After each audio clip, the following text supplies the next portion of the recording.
Biz bu anlamlı günde sizleri saygı ve muhabbetle selamlıyoruz. O birliğini sağlayan, sofralarımıza bereket taşıyan, ekonomimize güç katan... Tarım var, üretim var, hayvancılık var. Burası yukarı Mezopotamya. Bu nedenle bizim tarım fuarımız gerçekten hep ifade ediyoruz.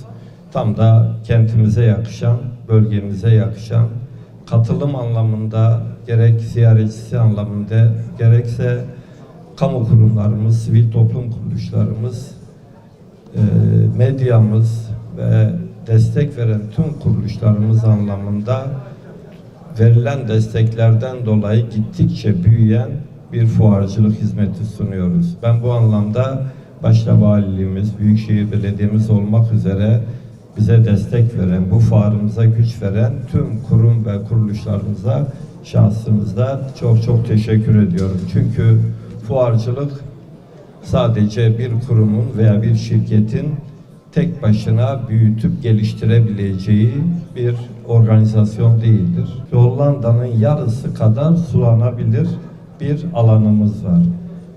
Hollanda'nın ihracatına baktığımızda tarım ihracatı 120 milyar euro civarında bir ihracat tarımdan girdi elde ediyor. Bizde güneş de var, toprak da var, beşeri kaynağımız da var, suyumuz da var.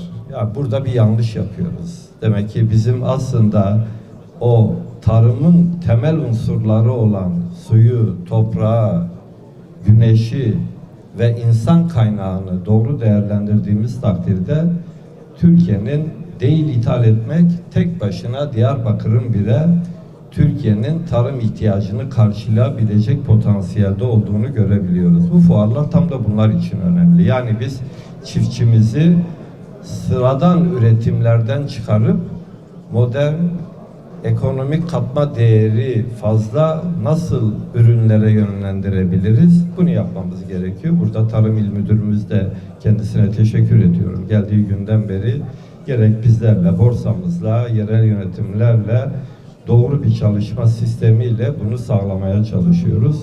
Önemli çünkü gerçekten artık iller arası, ülkeler arası ekonomik yarışlarda herkes en güçlü yönünü geliştirerek ancak öne geçebilir. Biz de tarımı, bizim geçmişten gelen o tarım gücümüzü, bugün de halen koruduğumuz tarım gücümüzü geliştirerek ilimizin ekonomisini geliştirebiliriz. O anlamda fuarcılık çok önemli. Biz özellikle başta tarım fuarı olmak üzere hem fuarcılığı hem de tarımı Diyarbakır Ticaret ve Sanayi Odası olarak bize destek veren tüm kuruluşlarımızla büyütmeye, geliştirmeye devam edeceğiz.